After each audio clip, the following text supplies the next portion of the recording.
Yeah, sure. Yes. You're the singer of and founder actually of Cult of Youth, and you're based in Brooklyn. Has it always been in Brooklyn, or is it? Yeah. Okay. I mean, in a way, I started out. I mean, the project is just the natural extension of my own sort of experiments with home recording, and started out more as traditional industrial music and EBM. But that was when I first started recording music back in like 1995, 1996, and that was when I was a teenager living in Boston. And so then I moved to New York in the year 2000. And then over the years, it kind of developed more from a electronic, like beat-oriented thing to more of like a folky thing. And then it's kind of just turned into like all sorts of other things. So I guess like, well, technically the band has always like existed in New York. I don't necessarily identify as a New Yorker because I wasn't born here. Yeah. So I identify more as being from Boston, even though at this point, you know, I've lived in New York for 13 years, but, you know. Okay. And is there a different surrounding or subculture in Boston compared to New York?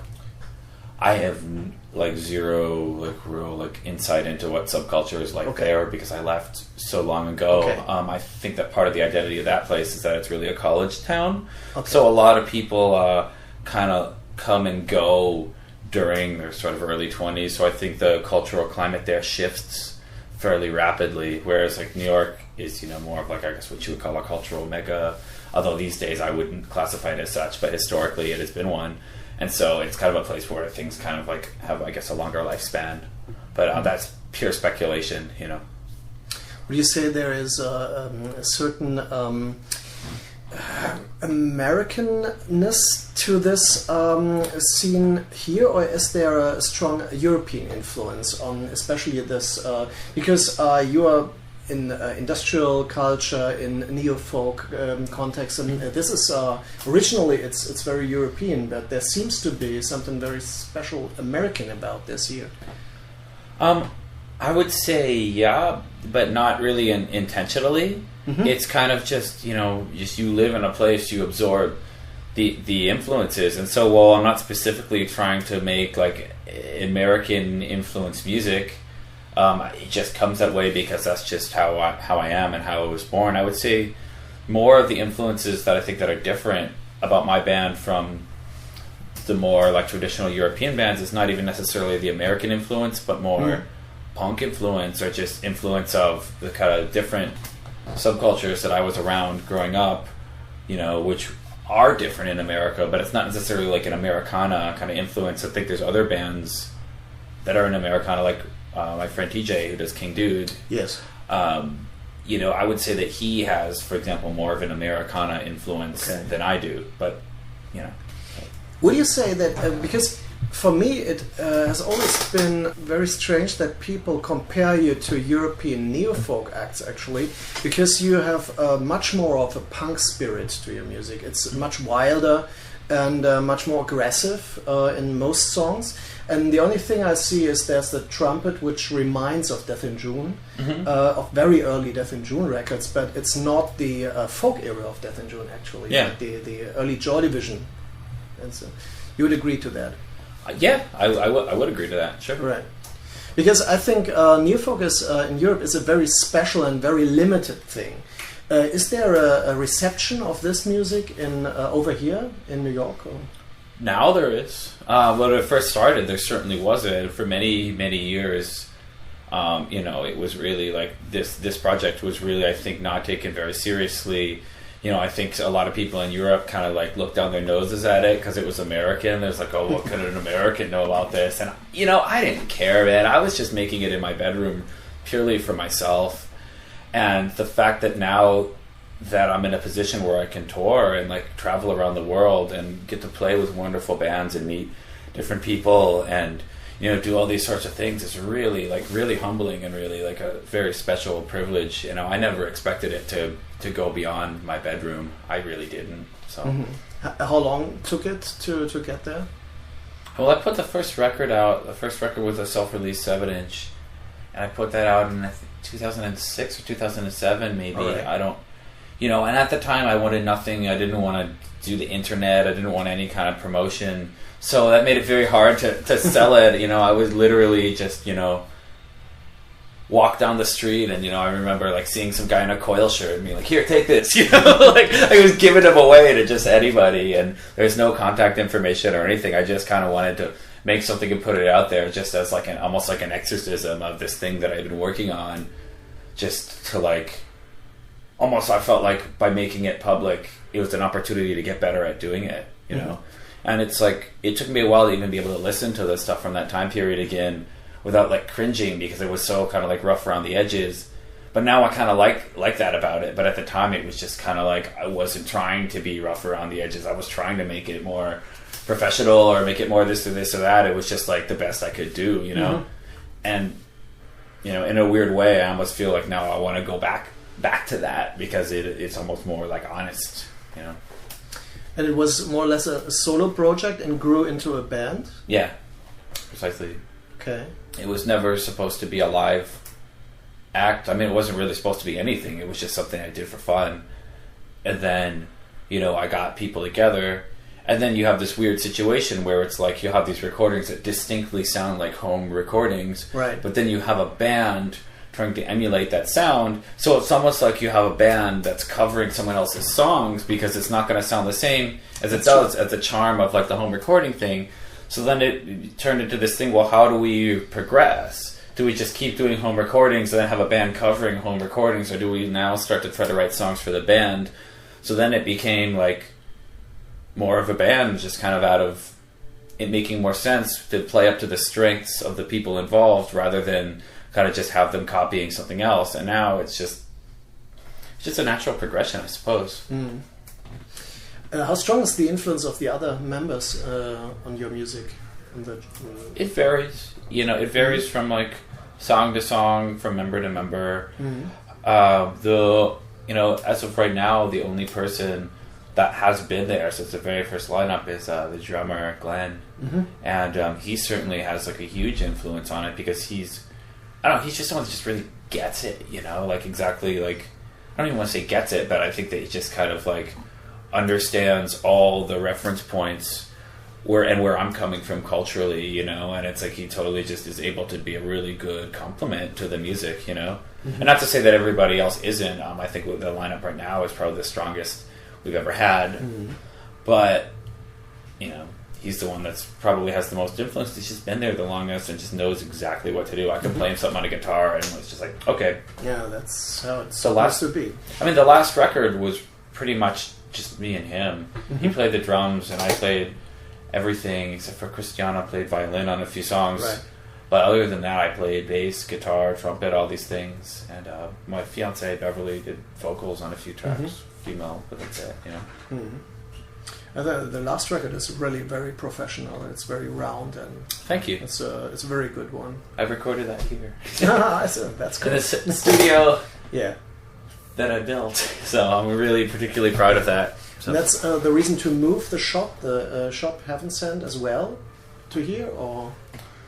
No, I just moved it because I used to have the store in the back room of another store. It was like a used clothing store.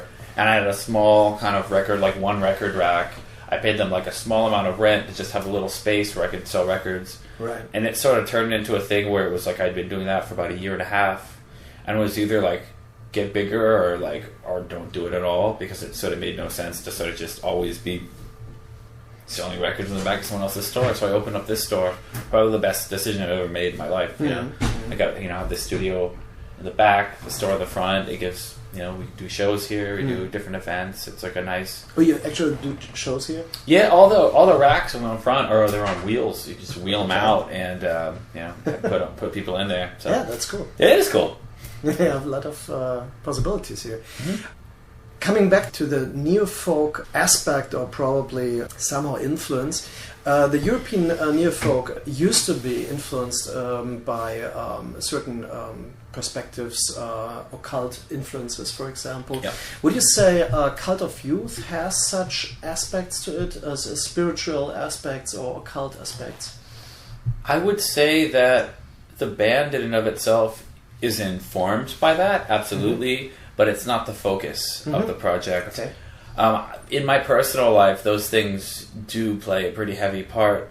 Although recent years, not so much as they did when I was younger. When I was in my early to mid-20s, I was very serious about practicing the occult. I meditated every day, was always like reading all these books and trying all these things out, and I had, a lot of friends around that were also, interested in that. And it was really like, over the years, I think that it was more like, what do you take, what you learn from that, and apply it to real life, and sort of the occult principle being like, take something that you desire and then make it real.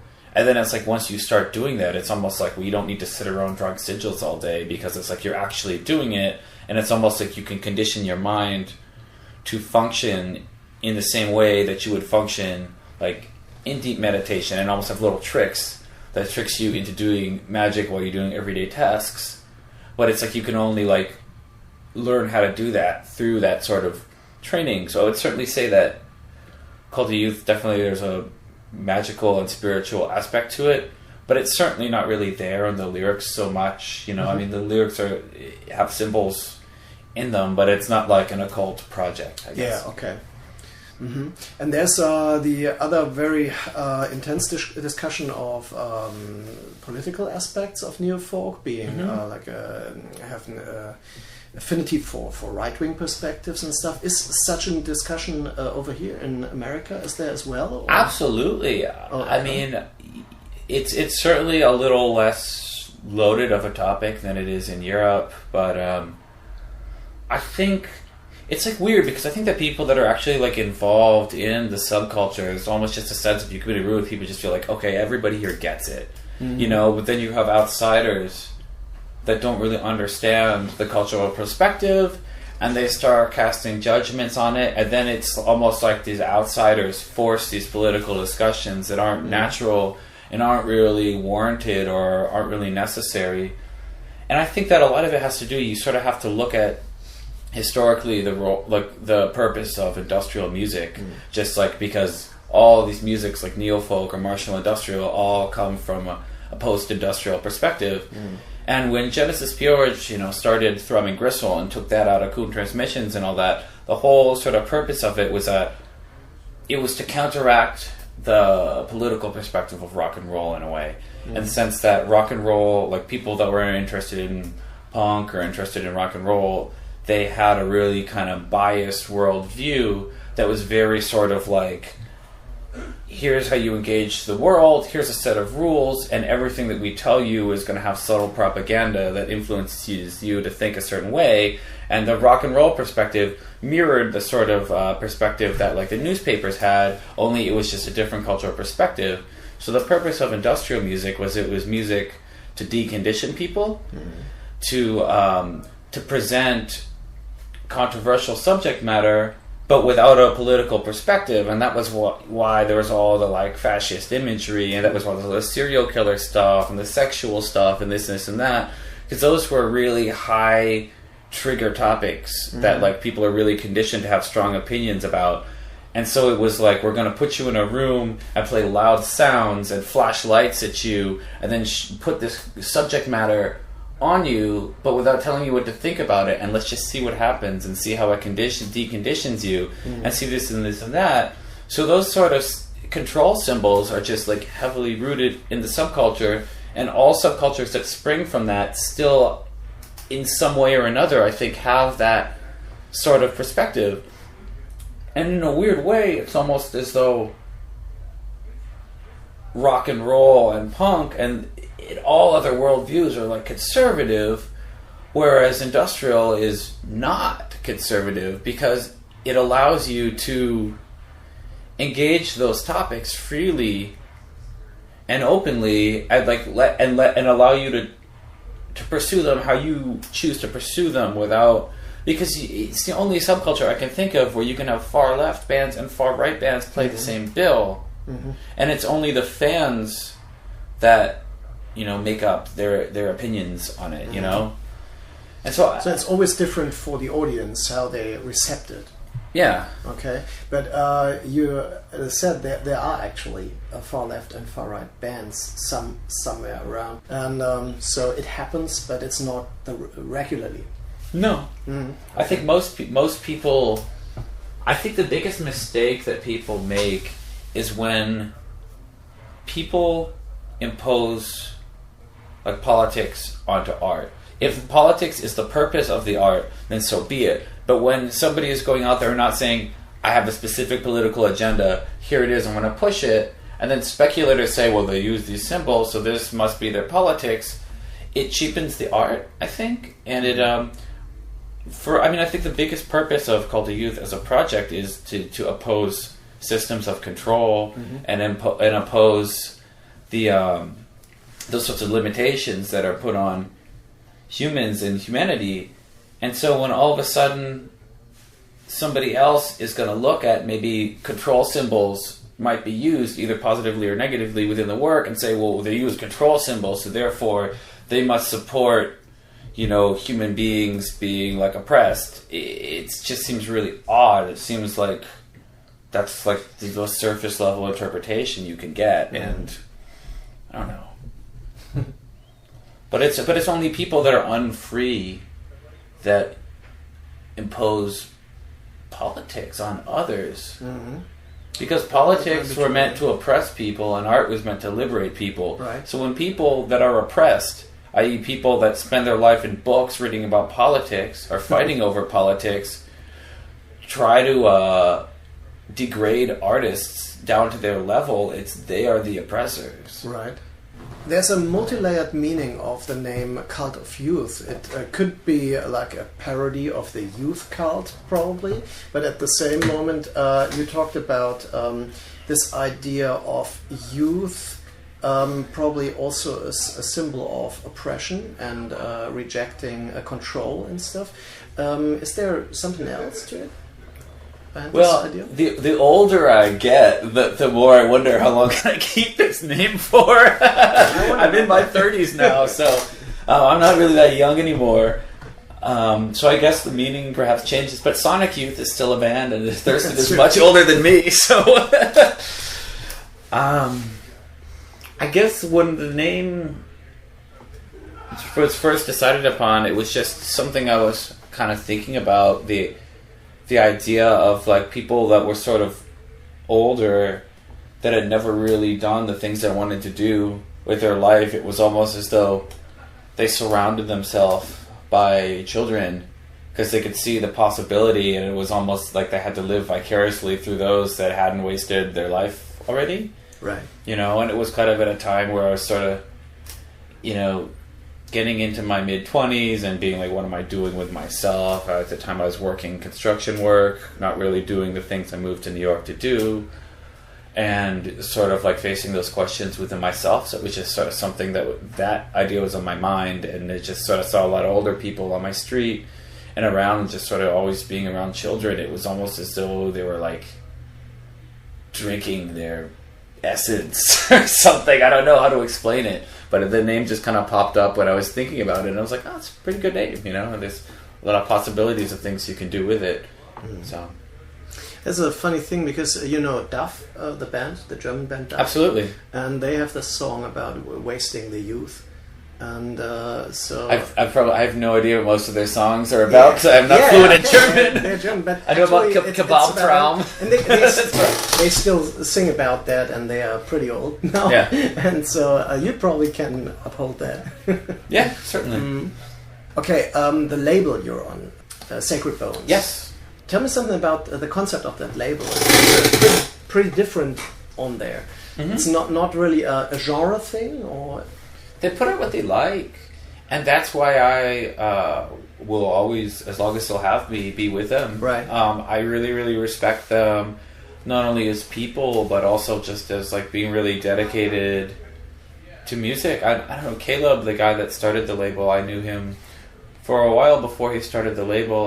My ex-girlfriend used to work at a record store with him, and I met him through there, and he was somebody that also bartended around at some cooler bars used to go to, and he just kind of started the label just as like my friends to put out his friend's band, and just he's got good taste, he loves music, and he has become very successful, and I really have a tremendous amount of respect for him.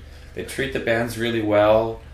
The focus isn't like let's sign what can sell. It's like, let's sign what we like, and then press as many as we think we can sell. Mm-hmm. They have this really interesting basic artwork, which is corporate identity, I guess. Mm-hmm. And is it for you? Is it hard to fit in there for your own vision, or is that something that fits your ideas? That's complicated because, on one hand, from the perspective of thinking that it's cool for the label, right, I really respect it, and I like a lot of older labels that I like have that sort of identity.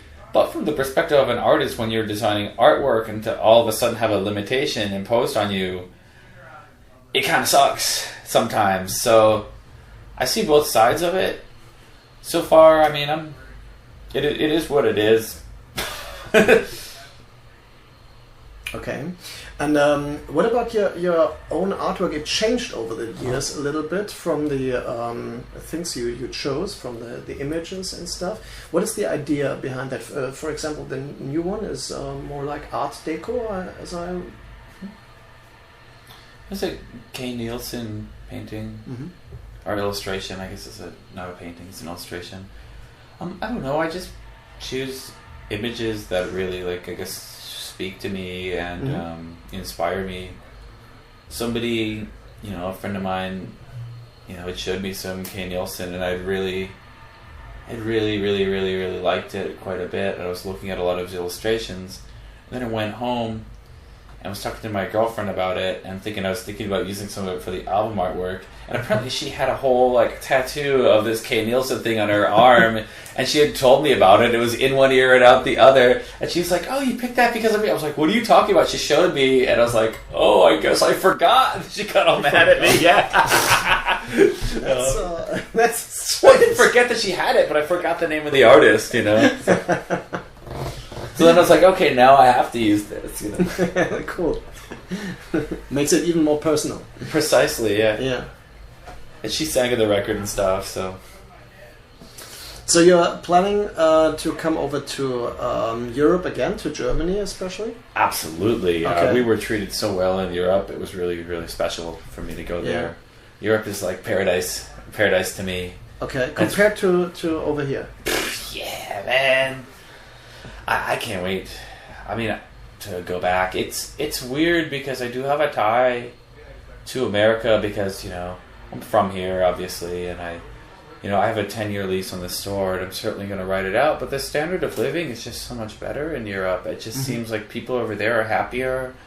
When I start thinking about wanting to raise children, I don't really know if I want to raise them in America. And there's a sort of sense of, am I abandoning this country if I leave? And it's like, maybe, but I don't know. I think that I don't know. This is a whole long spiel. Probably not necessary to get into for this interview, but that's interesting because a lot of American artists say that especially about treatment in Germany. Oh, yeah. Yes, so there's probably an openness for these alternative concepts, probably, which is... Well, art isn't valued in America. It's really... you have to look at the cultural perspective of American society. Art is looked at as being either a hobby of the idle rich, or being just like a really degenerate thing, or just being for losers that failed at everything else, or just kind of like... It's not looked at as something that has any value. It's not looked at as something that